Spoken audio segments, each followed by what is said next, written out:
ഇന്ന് ഞാൻ വന്നിരിക്കുന്നത് ഉഗ്രൻ ടേസ്റ്റുള്ള പോർക്ക് ഫ്രൈയുമായിട്ടാണ്. അപ്പോൾ അതെങ്ങനെ തയ്യാറാക്കണമെന്ന് നോക്കിയിട്ട് വരാം. ഇതിനായി നമുക്ക് പോർക്ക് കുക്കറിലിട്ട് നന്നായി വേവിച്ചെടുക്കണം. ഇവിടെ കിട്ടുന്ന പോർക്ക് ഉണ്ട്, നല്ല നെയ്യ്, ഒത്തിരി നെയ്യൊന്നും ഇല്ലാണ്ട് നല്ല മീറ്റൊക്കെ ഉള്ളത് കണ്ടോ, നല്ല പോർക്ക് കിട്ടും ഇവിടെ ഉണ്ട്. അപ്പം നമുക്ക് കുക്കറിലേക്ക് ഇടാം. കുക്കറിലേക്ക് ഇട്ടു. ഇതിലേക്ക് വെളുത്തുള്ളി ചതച്ചത് ഒരു പിടി, ഒരു ചെറിയ കഷ്ണം ഇഞ്ചി ചതച്ചത്, 2 പച്ചമുളക്, ഒരു സവാളയുടെ പകുതി നീളത്തിലരിഞ്ഞത്, അത് ഇതിൻ്റെ അകത്തേക്ക് ചേർക്കാം. പിന്നെ കല്ലുപ്പാണ് ഞാൻ യൂസ് ചെയ്യുന്നത്. കല്ലുപ്പ് ഇതിൻ്റെ അകത്തേക്ക് ചേർത്തു.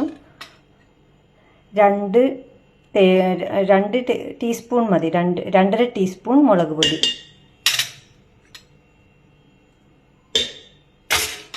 പിന്നെ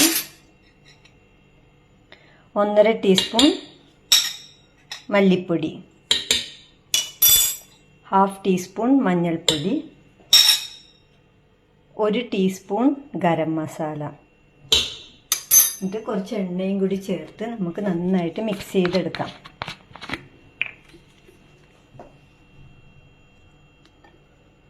ഇത് കൈകൊണ്ട് ഇങ്ങനെ ഞെരടി മിക്സ് ചെയ്തെടുക്കണം. ഞാൻ ഇതിൻ്റെ അകത്തേക്ക് കുറച്ച് കറിവേപ്പിലയും കൂടി ചേർത്തിട്ടുണ്ട്. ഒട്ടും വെള്ളം ചേർക്കണ്ട നമുക്ക്. ഇത് നന്നായിട്ട് മിക്സ് ആയിട്ടുണ്ട് ഇപ്പോൾ ഉണ്ടോ. ഇത് ഒരു ആദ്യത്തെ ഹൈ ഫ്ലെയിമിൽ വെച്ചിട്ട് നമുക്ക് ഒരു 4 വിസിൽ ലോ ഫ്ലെയിമിലും വെച്ചെടുക്കാം. ഒട്ടും വെള്ളം ചേർക്കണ്ടേ, ഇതിൻ്റെ അകത്ത് നിന്ന് തന്നെ വെള്ളം വരും. നമ്മുടെ മീറ്റെല്ലാം നന്നായിട്ട് വെന്തിട്ടുണ്ട് ഉണ്ടോ, നല്ല സോഫ്റ്റ് ആയിട്ടുണ്ട് പീസെല്ലാം ഉണ്ടോ. ഇനി നമുക്ക് ഒരു പാൻ ചൂടാക്കി അതിലേക്ക് ഓയിൽ ഒഴിക്കാം. എണ്ണയെല്ലാം നന്നായിട്ട് ചൂടായിട്ടുണ്ട്. ഇപ്പോൾ നമുക്ക് കുറച്ച് കടുകിട്ട് കൊടുക്കാം. ഇതിലേക്ക് കുറച്ച് ജിഞ്ചർ ഗാർലിക് പേസ്റ്റ് ഇട്ട് കൊടുക്കാം.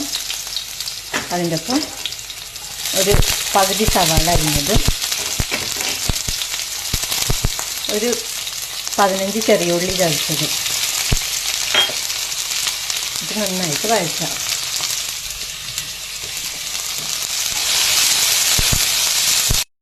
സവാള ഒരുവിധം വഴണ്ട് തുടങ്ങി. ഈ സമയത്ത് നമുക്ക് കുറച്ച് തേങ്ങ സ്ലൈസ് ചെയ്തത് കൂടി ഇതിൻ്റെ അകത്തേക്ക് ചേർക്കാം. തേങ്ങ സ്ലൈസ് ചെയ്ത് ചേർക്കുമ്പോൾ കുറച്ചും കൂടി ടേസ്റ്റാണ് ഇതിന്. പിന്നെ കുറച്ച് കറി ലീഫും കൂടി ഇപ്പോൾ ചേർത്ത് കൊടുക്കാം നമുക്ക്. ഇനി നമ്മുടെ ഫ്ലെയിം കുറച്ച് ലോ ഫ്ലെയിമിലേക്കാക്കി നമുക്ക് പൊടികൾ ചേർക്കാം. ആദ്യം ഒരു 1/2 ടീസ്പൂൺ ടർമറിക് പൗഡർ, 2 ടീസ്പൂൺ മുളക് പൊടി,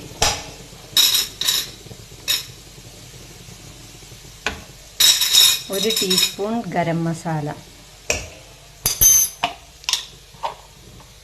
ഒരു 2 ടീസ്പൂൺ മല്ലിപ്പൊടി കൂടി ചേർക്കാം നമുക്ക് ഈ സമയത്ത്. എന്നിട്ട് നന്നായിട്ട് വഴറ്റി കൊടുക്കണം. ഇപ്പം നല്ലൊരു സ്മെല്ല് വരുന്നുണ്ട് ആ മസാലയുടെയൊക്കെ. ഈ സമയത്ത് നമ്മൾ എടുത്തു വെച്ചിരിക്കുന്ന ഈ പോർക്ക് വെന്തിട്ട് അതിൽ നിന്ന് വന്നിരിക്കുന്ന ഗീയാണ്. ആ സമയത്ത് ഈ മസാലയിലേക്ക് നമുക്ക് പതുക്കെ ഒഴിച്ച് കൊടുക്കാം. ഈ ഗീ കിടന്ന് ആ മസാല ഒന്ന് ഫ്രൈ ആകുമ്പോൾ കുറച്ചും കൂടി ടേസ്റ്റാണ്. ഇനി നമുക്ക് വേവിച്ച് വെച്ചിരിക്കുന്ന കുക്കറിൽ വെക്കുന്ന ഈ പോർക്ക് ഇതിൻ്റെ അകത്തേക്ക് ഇട്ട് കൊടുക്കാം. നന്നായി മിക്സ് ചെയ്ത് കൊടുക്കാം. 2 മിനിറ്റ് നമുക്ക് ഇതുപോലെ ഫ്രൈ ചെയ്ത് പെപ്പർ പൗഡർ ആഡ് ചെയ്ത് കൊടുക്കാം. ഇത് 2 ടീസ്പൂൺ പെപ്പർ പൗഡർ ഇട്ടിട്ടുണ്ട്. എന്നിട്ട് നന്നായിട്ട് ഫ്രൈ ചെയ്തെടുക്കുക. ഫ്രൈൻ്റെ ആ സൗണ്ടൊക്കെ വരുന്നതാണ്.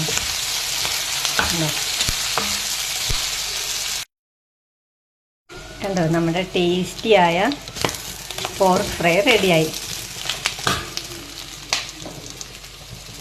എന്താ, എല്ലാവരും ഉണ്ടാക്കി നോക്കി അഭിപ്രായം പറയാൻ മറക്കല്ലേ. കിടിലൻ ടേസ്റ്റുള്ള പോർക്ക് ഫ്രൈ റെഡി ആയിട്ടുണ്ട്. ഇനി നമുക്കതൊന്ന് ടേസ്റ്റ് ചെയ്ത് നോക്കാം.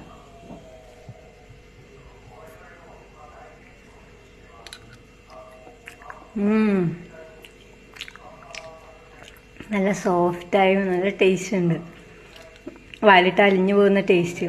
ആ തേങ്ങാക്കൊത്ത് കഴിച്ചു നോക്കട്ടില്ല. ആ തേങ്ങാക്കൊത്തിലാണ് അതിൻ്റെ ഗീയെല്ലാം പിടിച്ചിട്ടില്ല. Super taste. അപ്പോൾ thank you for watching. Bye by.